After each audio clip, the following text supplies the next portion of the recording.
So, Simone, it's a real pleasure to be doing this with you. We've known each other for a few years now.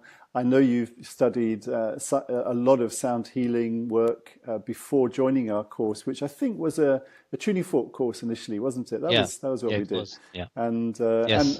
one of the things that I thought was really fascinating about that course was how you said, let's try working with a plant. And I know on another webinar we're going to deal with working with plants and the music of the plants and working with plants in a healing way. And that would be a fascinating journey that we can go down there. But this time we're going to talk about working with our voice particularly. So Yeah. why do you think working with a voice is a good thing to do? Well, first of all, the voice is the first instrument we have.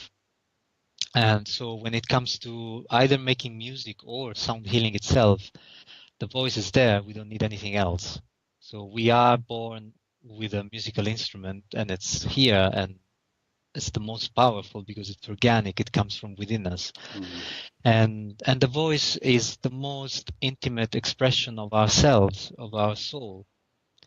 And there's something in sound that, as you know, and that all the people that are interested in sound healing obviously know that there is something in sound that it's really, that it goes to the core of our beings. And working consciously with your own voice means engaging consciously with your own soul at some level. Uh, you know, going in, working with your breath, using your voice consciously and really focusing and paying a lot of attention to the way you're using your voice are all ways to align yourself Mm. your with your soul and to feel really present, and time slows down and you become really present. So I Fantastic. think those are all the gifts that working with your own voice can Yeah. bring. Yeah, that's really This is this profound. is all this is all besides singing. You can be a Yes. singer, but you don't need to be. It's Right. working with your Okay. voice is your right, your birthright. Yes, yes, yeah, yeah, yeah. It's great. It's great. And in a way, what you're talking about there, so you're already starting to introduce this concept of working with your voice in this way goes beyond just kind of singing, and so this is about using it in a way that's about bringing greater wholeness to our being, greater Yeah, health and happiness and wholeness is what I'm hearing you say. So that's great. yeah. So how have you gone about working with your voice, with groups of people then?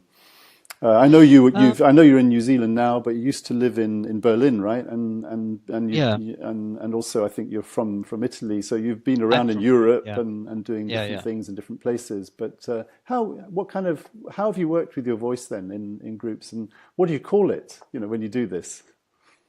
I call it the name of the class or workshop itself can change depending on the focus of the work. So sometimes I call it vocal yoga, sometimes I call it healing voice, sometimes I call it something else, Yeah, depending on the um, how broad the range of topics I will touch in the. sure, sure. So one important aspect of my work that I normally is the one that I label vocal yoga is the physical part. So working on the body, on all the different parts of the body that are involved in producing sound and in sustaining the voice and in making sure that you use your voice in a healthy way.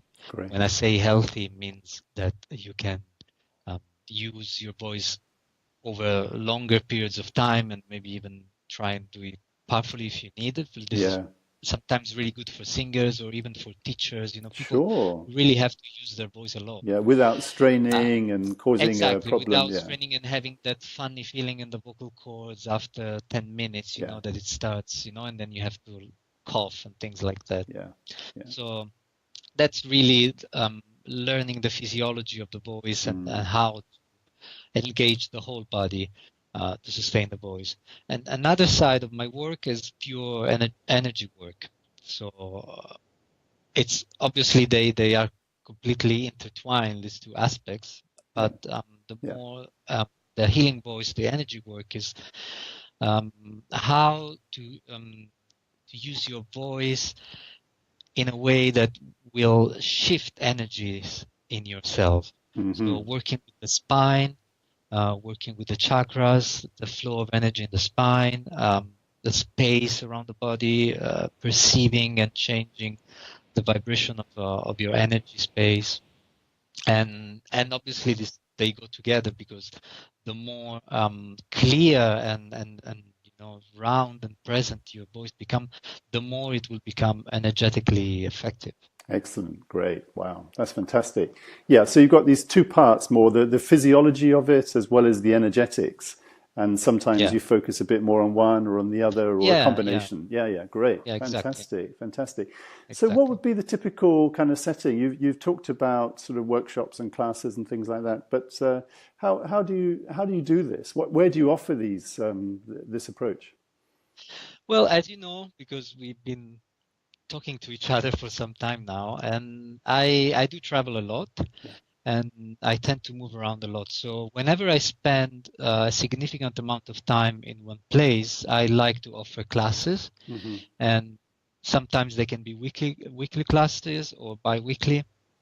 And that's a format that I really like, because I get to work slowly and gradually, with a group of people. So I did that a lot in Berlin, because I ended up staying 4 years in Berlin. Oh, 4 years, right, great. Yeah. And what would they be? Would they be an hour and a half class, something like that? Normally it's 1.5 hours. 1.5 hours, and time in to arrive, an evening or something, it's normally the early evening.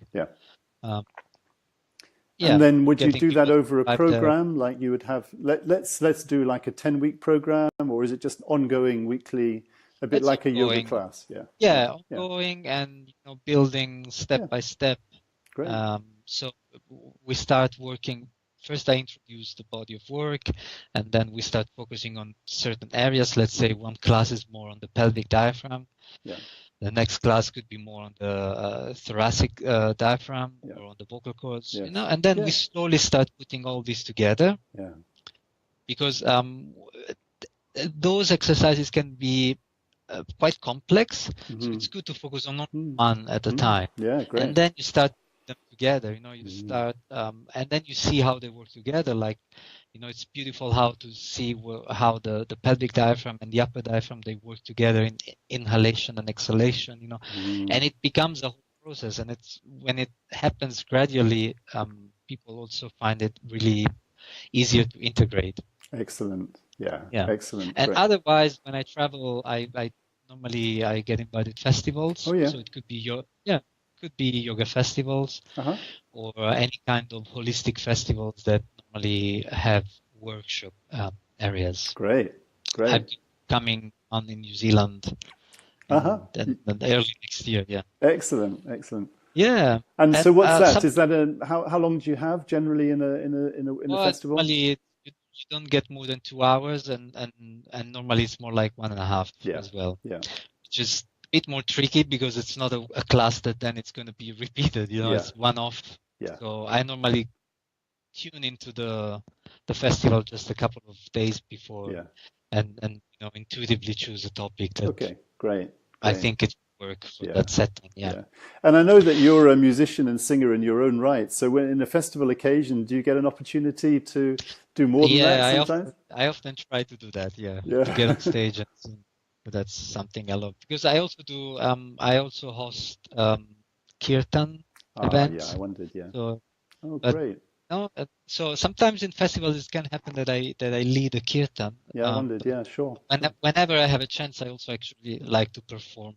Excellent. That's really good. I mean, the kirtans is a big movement around kirtans now, and there's a lot of popularity in it, and it is an aspect of sound healing with your voice, isn't it? Definitely, because it's a very powerful process. Yeah, sure. Great. And then do you sometimes do, like workshops or other things like that? Sometimes I also do 1 or 2 days workshops. And then it's really nice, because it gives you like a really good full immersion on the process. And great. It can be intensive, you can come out of one of these intensive workshops with a lot of energy moving. It can be really transformational, I think, a day or weekend focused on something like that. Excellent, great. And I've heard you say something about you've got plans for doing even more in the future. Is that right? In longer periods of time? Yeah. And I'm working on creating my own retreat because mhm.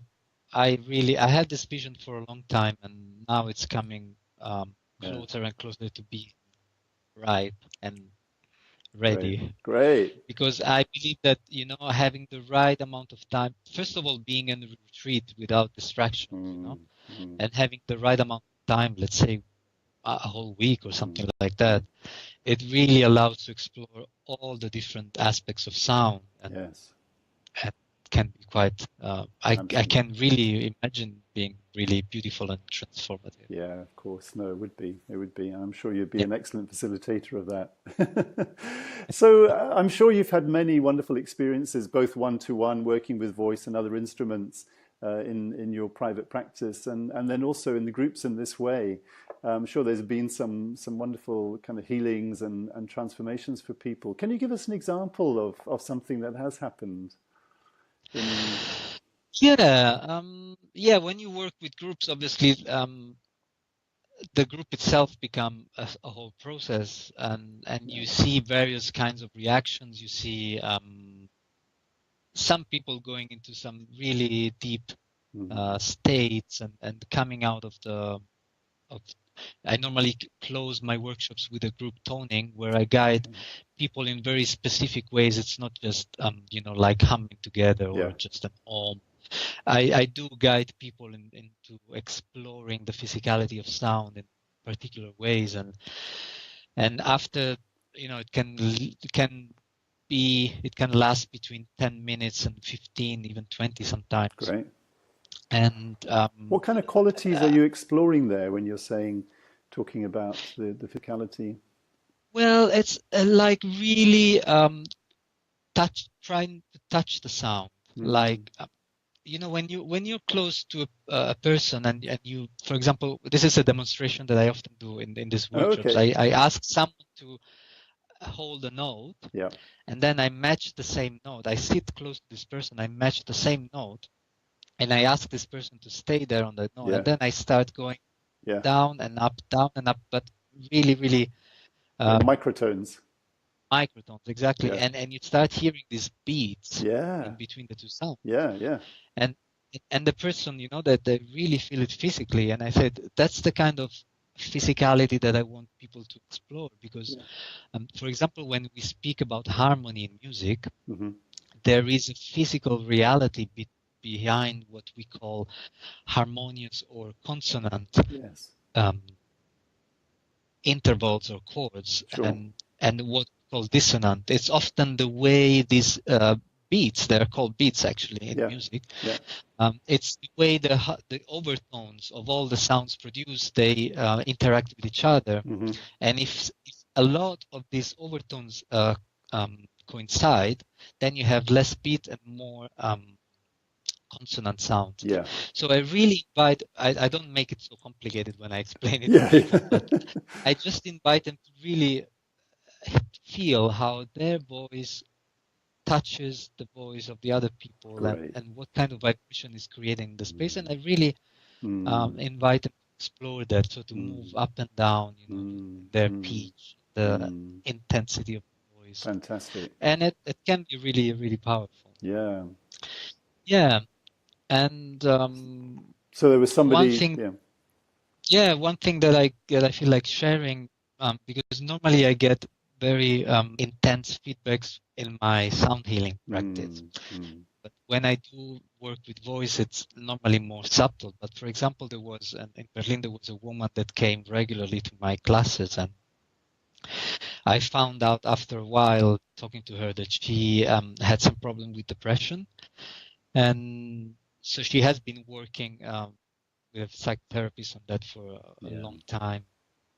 And she said after some time of coming regularly to the classes, she shared with me that working so much with the energy of the body uh, actually helped her a lot, and she has been able to observe certain shifts in her state with this problem that she has, that she had not never experienced with only Oh, psychotherapy. fantastic. And Yeah. then, we had a long chat about that one day, and then I also suggested that she should probably try and work also more in their body, in her body, because until that point she has only worked pure psychotherapy, Yes. which obviously helps a lot. Yes. Yeah. But if you don't integrate some of that in the body, if you don't also shift the energy that's created in the body by emotions and thoughts, it takes longer and it's more difficult, So that was really powerful Wonderful, feedback. wonderful. Well, that's great. Yeah, so it really shows the power of sound in that way to help people to shift through something that's maybe been chronically there for many years, and even in a group setting, as you say, that this can happen.